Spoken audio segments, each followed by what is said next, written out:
प्रेम बंधन में स्वतंत्रता तो देता है, लेकिन सामाजिक वर्जनाएं अप्रत्यक्ष रूप से दीवार की तरह खड़ी होने लगती हैं, जिन्हें प्रेमी युगल अक्सर नजरअंदाज कर भावनाओं में बहते चले जाते हैं।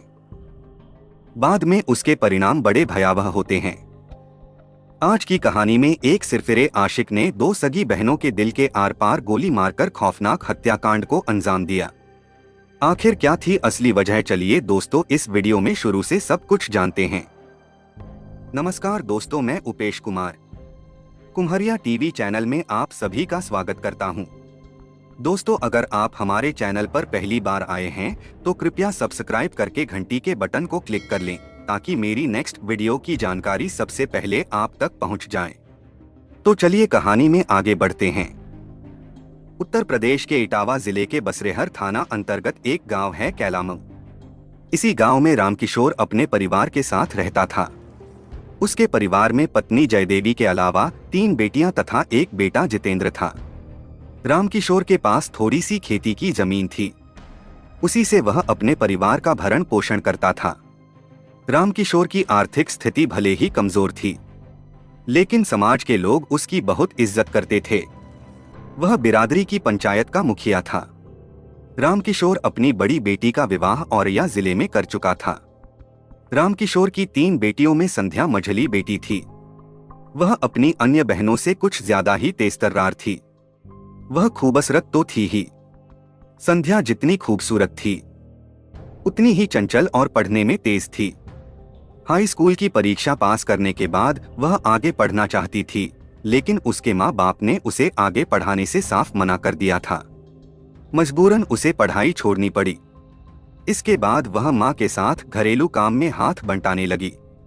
संध्या पर वैसे तो गांव के कई युवक फिदा थे, लेकिन पड़ोसी गांव नगरा का रहने वाला 23 वर्षीय विनीत उर्फ जीतू उसके नजदीक आने के लिए कुछ ज्यादा ही उतावला था। विनीत के पिता धनाढ्य किसान थे। गांव में उनका दबदबा था। विनीत आवारा किस्म का युवक था। वह बाप की कमाई पर ऐश करता था। उसने गांव के कई हमउम्र लड़कों से दोस्ती गांठ रखी थी। संध्या के भाई जितेंद्र से भी विनीत उर्फ जीतू की जान पहचान थी। कभी कभी दोनों के बीच गपशप भी हो जाती थी।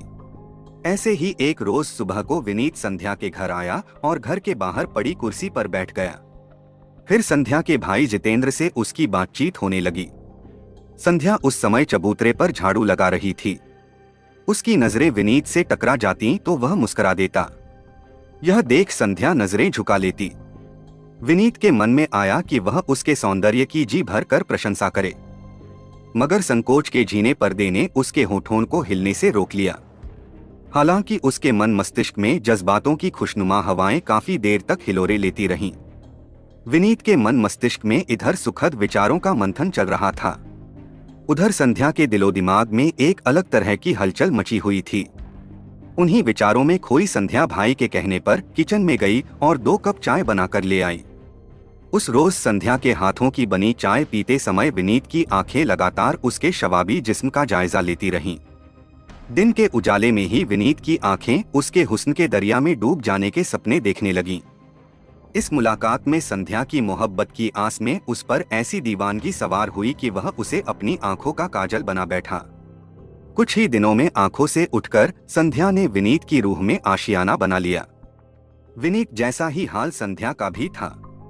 रात को वह सोने के लिए लेटती तो विनीत का मुस्कुराता चेहरा पलकों में आकर छुप जाता।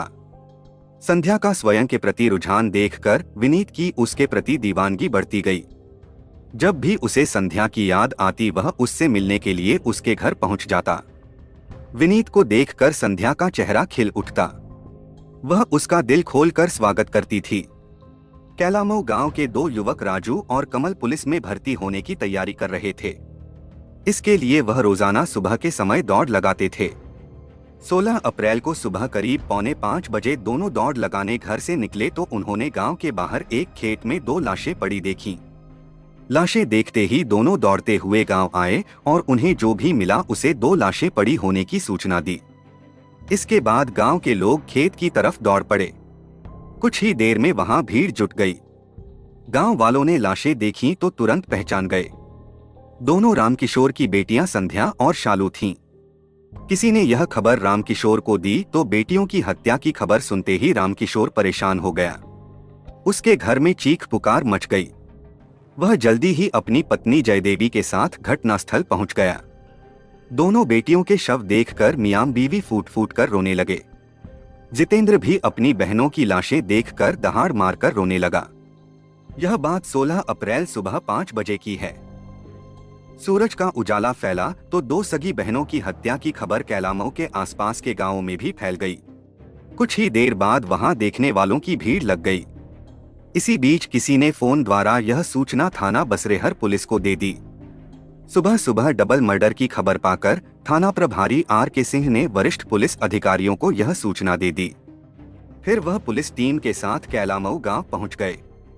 उन्होंने घटनास्थल को पीले फीते से कवर किया ताकि साक्ष्यों से छेड़छाड़ न हो सके। उसी समय SSP Ashok Kumar Tripathi, additional SP doctor Ramesh Singh आ गए। पुलिस अधिकारियों ने घटनास्थल पर फोरेंसिक टीम को भी बुलवा लिया था।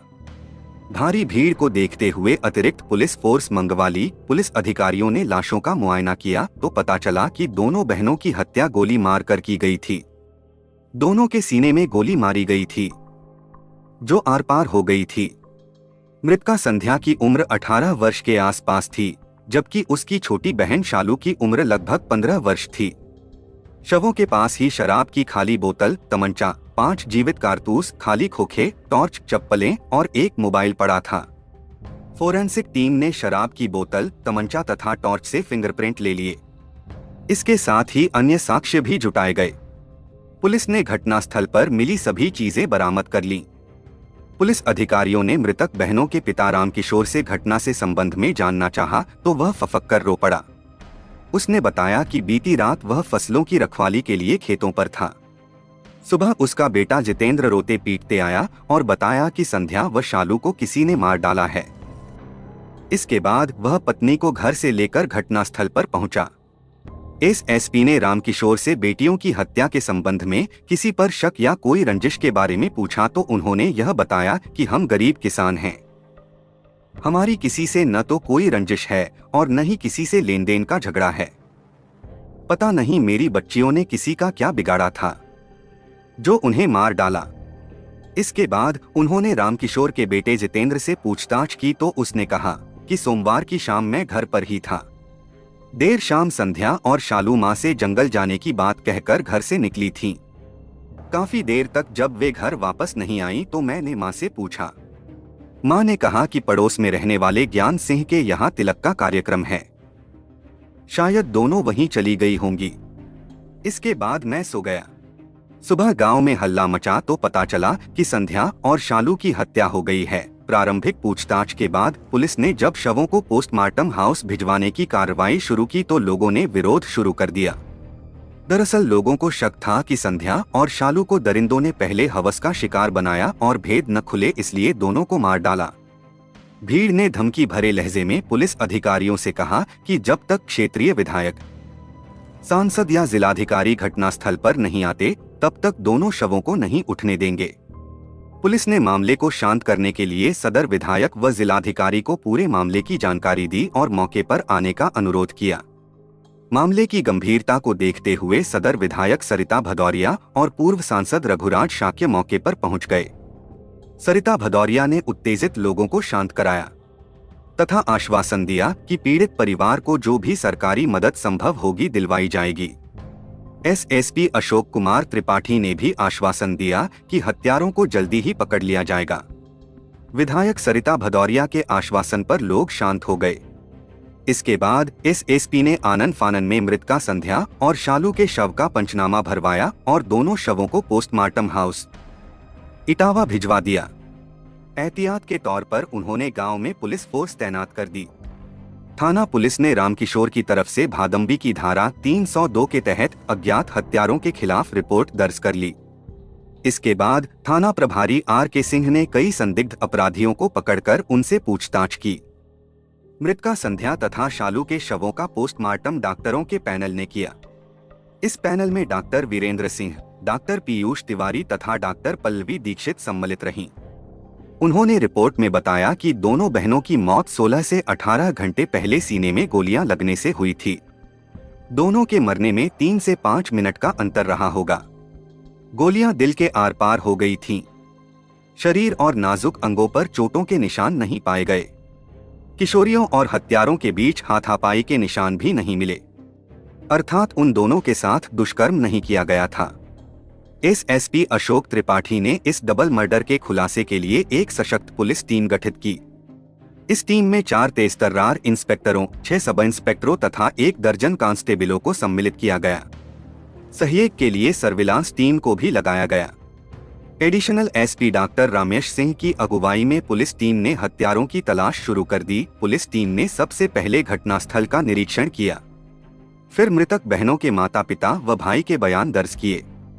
भाई जितेंद्र के बयानों से पुलिस टीम को पता चला कि पड़ोसी गांव नगरा का रहने वाला विनीत उर्फ जीतू आवारा किस्म का युवक है। घटना से लगभग 3 महीने पहले उसने संध्या से छेड़खानी की थी। विरोध पर उसने उसे सबक सिखाने की धमकी दी थी। विनीत उर्फ जीतू पुलिस टीम के रडार पर आया तो पुलिस ने उसे तलाशना शुरू किया, लेकिन वह घर से फरार था। उसका मोबाइल सर्विलांस पर लगा दिया गया था। साथ ही उसके मोबाइल की कॉल डिटेल्स निकलवाई गई, जिससे पता चला कि 15 अप्रैल 2019 की शाम 7 बजे उसने जिस फोन नंबर पर बात की थी वह नंबर कैलाशमऊ के आनंद का है। पुलिस टीम ने आनंद को पकड़ लिया। घटनास्थल से पुलिस को संध्या का जो मोबाइल फोन मिला था, पुलिस ने उसे चेक किया तो उसमें आनंद का नंबर मिला। इससे पुलिस टीम समझ गई कि आनंद ने ही फोन कर संध्या को खेत पर बुलाया था। पुलिस ने थाने ले जाकर आनंद से सख्ती से पूछताछ की तो वह टूट गया। उसने स्वीकार कर लिया कि वह इस दोहरे हत्याकांड में शामिल था। उसने बताया कि हत्या का मुख्य किरदार विनीत उर्फ जीतू है। उसने अपने दोस्त अतिवीर और रंजीत के साथ मिलकर हत्या की योजना बनाई थी। बाद में वह भी उसमें शामिल हो गया था। पुलिस टीम ने आनंद से कहा कि वह जीतू से फोन पर बात करे, जिससे उसकी लोकेशन ट्रेस हो जाए। पुलिस के दबाव में आनंद ने जीतू से बात की तो उसने बताया कि वह सिविल लाइंस इटावा में है, लेकिन देर रात अपने घर नगरा पहुंच जाएगा। यह पता चलते ही पुलिस टीम ने रात में दबिश देकर विनीत उर्फ जीतू को पकड़ लिया।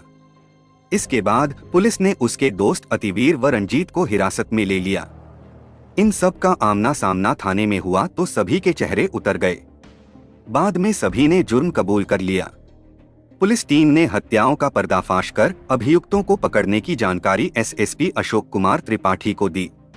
त्रिपाठी ने आनन फानन में प्रेस वार्ता की और हत्यारों को मीडिया के सामने पेश कर डबल मर्डर के बारे में सब कुछ बता दिया। चूंकि सभी ने हत्या का जुर्म कबूल कर लिया था, इसलिए थाना प्रभारी आर.के. सिंह ने विनीत उर्फ जीतू, आनंद, रंजीत व अतिवीर को विधिसम्मत गिरफ्तार कर लिया। पुलिस ने अभियुक्त विनीत उर्फ जीतू, रंजीत, आनंद तथा अतिवीर को इटावा कोर्ट में रिमांड मजिस्ट्रेट के समक्ष पेश किया, जहां से उन्हें जेल भेज दिया गया। दोस्तों, कहानी के बारे में आपकी क्या राय है, कमेंट बॉक्स में जरूर दें। कहानी के अंत तक बने रहने के लिए आपका बहुत बहुत धन्यवाद।